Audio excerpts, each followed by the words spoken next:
Most people think credit card rewards are free money. But here's what the banks don't want you to know. For every $100 you earn in cash back, you're paying them $1,000 in interest and fees if you ever carry a balance. And if you think you're beating the system, you're exactly the customer they're designed to trap. That's not an accident. It's a multi-billion-dollar psychological engine built by the smartest mathematicians and behavioral psychologists on Wall Street. If you stay until the end of this video, you'll never swipe a piece of plastic the same way again. Because I'm going to show you exactly how banks engineer poverty and 5 concrete, step-by-step ways to escape their trap, even if you're in debt right now. My name is your name, and today we're pulling back the curtain on the credit card industry. Let me ask you a question. When was the last time you checked your credit card statement and saw a balance that just wouldn't go away? You make the minimum payment, you feel like you've done something good, and then next month the balance is almost the same. Or worse, it's higher. You might think you're bad with money, but the truth is you're playing a rigged game, and the house always wins. Today, I'm going to teach you the rules, show you the trapdoors, and then hand you a sledgehammer to break the whole thing open. Let's start with the first trap. Trap number 1, the minimum payment illusion. Banks love when you pay only the minimum. They love it so much that they've designed their statements to make that number big, bold, and attractive. Pay only $25 this month. It feels easy. It feels responsible. It's a lie. Let me show you the math. Imagine you have a $5 views in balance on a credit card with a typical 22% APR. That's actually on the lower side these days. Your minimum payment is usually 1% to 2% of the balance, so about $50 to $100. Let's say it's $75. If you pay only that $75 minimum and never charge another dollar, how long do you think it takes to pay off the $5,000? Go ahead, guess. 2 years? 3? The answer, 27 years. 27 years of payments. And you will have paid over $12,000 in interest. That's more than double the original $5,000. You'll be paying for that pizza, that flight, that emergency car repair when your kids are in college. And here's the dirty secret.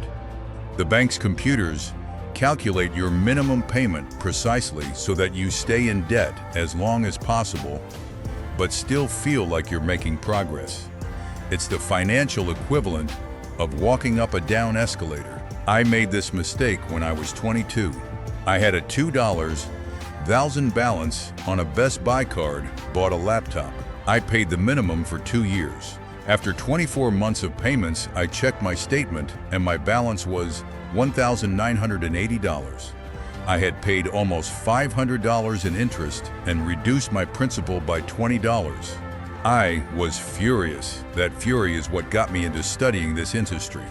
So how do you escape trap number 1? Simple. Stop paying the minimum. Pay as much as you can every single month. But that's not enough if you don't also fix the next trap. Trap number 2, the universal default clause and retroactive rate hikes. Most people don't know this, but buried in your credit card's terms and conditions, the 47-page document you clicked agree on without reading, is a clause called universal default. Here's what it means. Even if you've never been late on that specific credit card, if you are late on any other bill, your phone, your utilities, even a library fine that goes to collections, your credit card company can raise your interest rate to the penalty rate, often 29.99% or higher. And they can apply that rate retroactively to your existing balance. That means that $5,000 balance that was at 22% suddenly jumps to 30%. Your minimum payment goes up, more of your payment goes to interest, and you sink deeper. All because you forgot to pay a $14 streaming service bill. This is legal. This is standard. and almost no one talks about it. But here's the kicker. They don't even have to notify you in advance. They can mail you a notice that goes into your spam folder or gets thrown out with the junk mail. And 45 days later, your rate is jacked up. I've seen this destroy people. A viewer named Marcus had 3 credit cards, all in good standing. He missed a $30 payment on a store card he forgot he had. 2 weeks later, his main Visa went from 18% to 29.9% on a $9,000 balance. His monthly interest alone jumped to over $200. He called the bank and they said, "We're sorry, but it's in the agreement you signed." How do you escape trap number 2? 2 words: auto pay and alerts. Set up automatic payments for the minimum, at minimum, on every single account you have. Not just credit cards, utilities, subscriptions, loans, and then set up a second alert on your calendar 3 days before each due date. Do not rely on your memory. The banks are counting on you to forget. But there's an even bigger trap. And this one is psychological. Trap number 3. The rewards. Mirage. Banks spend billions of dollars convincing you that you're winning with points, miles, and cash back. You see ads of happy couples flying first class for free. You see YouTubers with credit card hacking strategies. And it's true. If you pay your balance in full every single month, you can come out ahead. But here's the data that the banks don't advertise. Over 60% of credit card users carry a balance from month to month. And for those people, the rewards are a net negative because the average reward rate is 1% to 2% cash back. The average interest rate is 22%. So if you carry even $100 of a balance for 1 month, you've wiped out the rewards on thousands of dollars of spending. Let me give you a real example.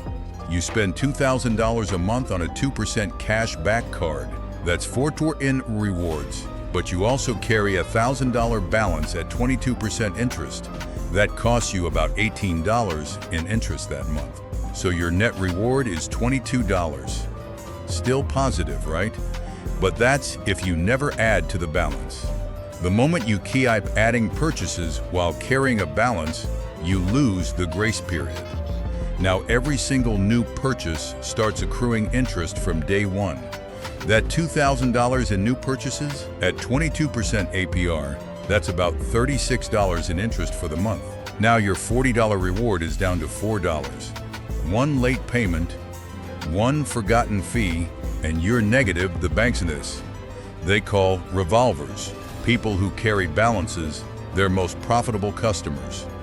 And they design rewards specifically to encourage you to spend more, carry more, and chase points that you'll never truly collect. I'm not saying rewards are evil. I'm saying that if you ever carry a balance, rewards are a trap.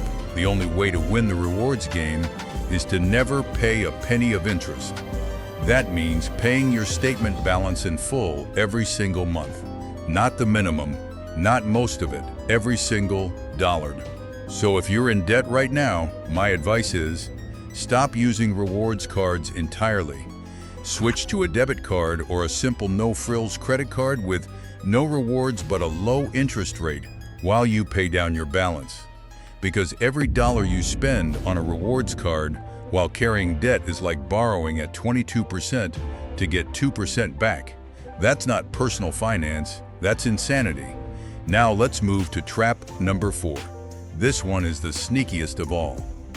Trap number 4, the billing cycle shuffle and due date manipulation. Osterous banks have the legal right to change your due date. They can move it by up to 15 days without your consent. Why do they do this? Because they know that many people get paid on the 1st and the 15th. So they set your due date to the 25th. Then they move it to the 10th. Then you're late. Then they hit you with a $39 late fee and a penalty APR. Even worse, they can change the length of your billing cycle. 1 month might be 28 days, the next 33 days. Why? Because interest is calculated daily. A longer cycle means more days of interest on your balance. It's a small difference, a few dollars, but multiplied by millions of customers, it's millions in extra profit. And here's the real kicker: the date they post your payment. If you pay online at 11:59 p.m. on the due date, they might post it as the next day if their server is in a different time zone. Then you're late. Then you call customer service and they say, "Sorry, our system shows it was received after the cutoff." I've seen this happen to people who set up auto pay from their bank account. The bank sends the payment on the due date, but the credit card company takes 2 days to process it. Then they charge a late fee. Then they waive it as a courtesy, but the late payment still gets reported to the credit bureaus if it's more than 30 days overdue. It's a mess. How do you escape trap number 4? Simple. Set your auto pay to pay at least 5 days before the due date. And, if you can, set it to pay the full statement balance automatically from your checking account. That way, you're never late and you never pay interest. But wait, what if you don't have enough money in checking to pay the full balance? Then you're carrying debt, and you need to focus on trap number 5. Asterisk trap number 5, the balance transfer shell game. You've seen the ads, 0% APR for 18 months on balance transfers. It sounds like a lifeline. You transfer your $10, Zuzan in high-interest debt, to a new card, pay a 3% to 5% fee. That's $300 to $500, and then you have 18 months interest-free. You can finally breathe, right? Here's what they don't tell you. First, that 0% rate applies only to the transferred balance. Any new purchases you make on that card will be at the regular interest rate, often 25% or higher. And here's the killer. Payments you make go to the lowest interest balance first. So if you have a $10,000 transferred balance at 0% and you buy a 500 TV at 25%, your monthly payment will be applied to the 0% balance first. That $500 TV sits there accruing 25% interest for months. By the time you pay it off, you've paid double. Second, if you're even 1 day late on a payment, the promotional 0% rate is voided, and the bank can retroactively charge you all the interest from month 1 at the penalty rate, often 29.99%. That $10,000 balance suddenly accrues $250 in interest per month, and they add a late fee. People have seen their balance jump by thousands overnight. Third, balance transfers don't fix the behavior. Most people who transfer a balance just run up the old card again. Now they have 2 maxed out cards. The banks love this. They call it reloading. You become a 2-time customer. I'm not saying balance transfers are always bad. If you have a plan to pay off the entire transferred balance within the promotional period, and you cut up the old card, and you never make a late payment, and you don't use the new card for purchases, then yes, a balance transfer can save you money. But for most people, it's just another trap. So how do you actually escape all 5 traps? I promised you 5 ways. Here they are, step by step. Escape route number 1, the debt avalanche on steroids. List every credit card you have, along with the balance, the interest rate, and the minimum payment. Sort them by highest interest rate first. Not smallest balance, highest rate. Then pay only the minimum on every card, except the one with the highest rate. Throw every extra dollar you have at that highest rate card. Once it's gone, move to the next highest. That's the standard debt avalanche. But here's the steroid version. Call every credit card company and ask for a lower interest rate. Just ask. Say, I've been a customer for X years, I always pay on time, and I'd like to request a lower APR. The worst they can say is no, but often they'll drop your rate by 3% to 5% just to keep you from transferring the balance. That saves you hundreds or thousands. I did this myself. Had a Capital One card at 24%. I called, spent 7 minutes on hold, and they lowered it to 18%. That one call saved me over $400 in interest over the next year. Escape route number 2, the zero-based credit card budget. Most people get into credit card debt because they treat credit as an extension of their income.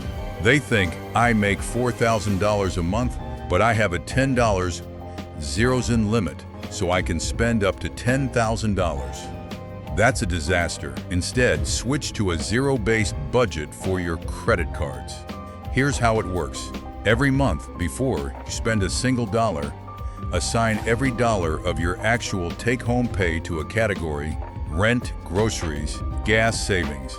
Then only use your credit card for those exact categories, and never, ever spend more than what you have in your checking account at that moment. Treat the credit card like a debit card with a buffer. If you don't have the cash, you don't swipe. If you're already in debt, then switch to a cash envelope system for variable spending like food, entertainment, and clothing. No credit cards for those categories. Use only debit or cash. This breaks the psychological link between swiping and spending. Asterisk, escape route number 3, the card lock and snowflake method.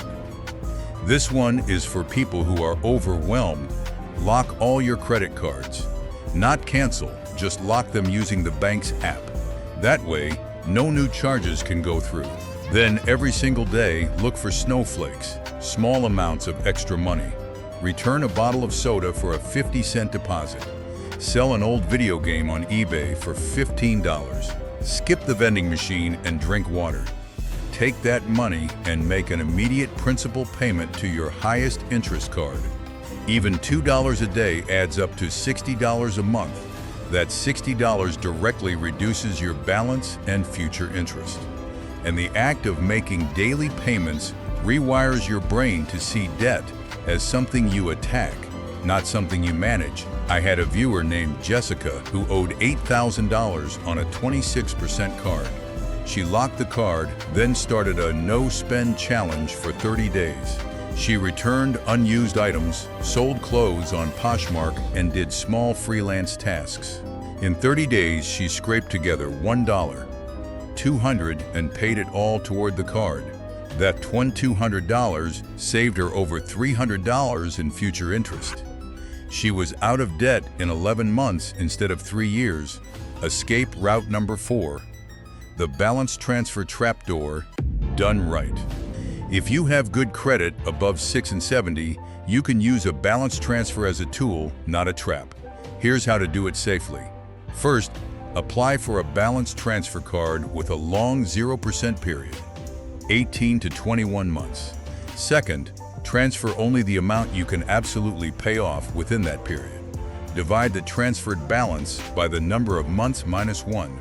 So if you transfer $3,000 for 18 months, you need to pay a $177 per month to clear it in 17 months, leaving a 1-month buffer. Third, after the transfer, do not use the new card for anything. Not one coffee, not one subscription. Lock it immediately. Fourth, set up autopay for the monthly amount needed to hit 1 month early. Fifth, cut up the old card and close the account after you've paid it off. This works, but it requires discipline. If you lack discipline, skip balance transfers entirely and stick to the avalanche. Asterisk escape route number 5, the credit card exit, living without plastic for 90 days. This is the nuclear option, but it's also the most effective. For 90 days, you stop using any credit card, not even for emergencies. You use cash, debit, or a secured prepaid card. You tell yourself, for 3 months, I am a cash-only person. Why 90 days? Because that's how long it takes to break a habit, according to behavioral psychology. During these 90 days, you will feel the pain of spending real money. You will see your bank account decline in real time. That pain is essential. It retrains your brain to understand that a $50 dinner is actually $50, not points I'll worry about later. After 90 days, if you want to reintroduce a single credit card for convenience, You will do so with a new rule. You pay the balance in full every Friday. Not every month, every week. Because a week's worth of spending is easier to track and pay than a month's. And if you ever carry a balance for 2 weeks in a row, you go back to cash for another 30 days. This method has a 90% success rate in my experience with coaching clients. It's not easy, but neither is being broke at 60 because you paid 22% interest for 30 years. Let me leave you with one final story, a reality check. I knew a couple, let's call them Tom and Lisa. They made a combined $120,000 a year. Good jobs, nice house, 2 kids, and they had $28 zero zone in credit card debt spread across 6 cards. They thought they were fine because they always made the minimum payments. They even had a 750 credit score, but they were paying over $500 a month in interest alone. That's $6,000 a year going to banks. For what? For the privilege of having bought a sofa, a vacation, and some Christmas gifts years earlier. They came to me and said, "We want to buy a bigger house, but the bank says our debt-to-income ratio is too high." The credit card debt was the anchor.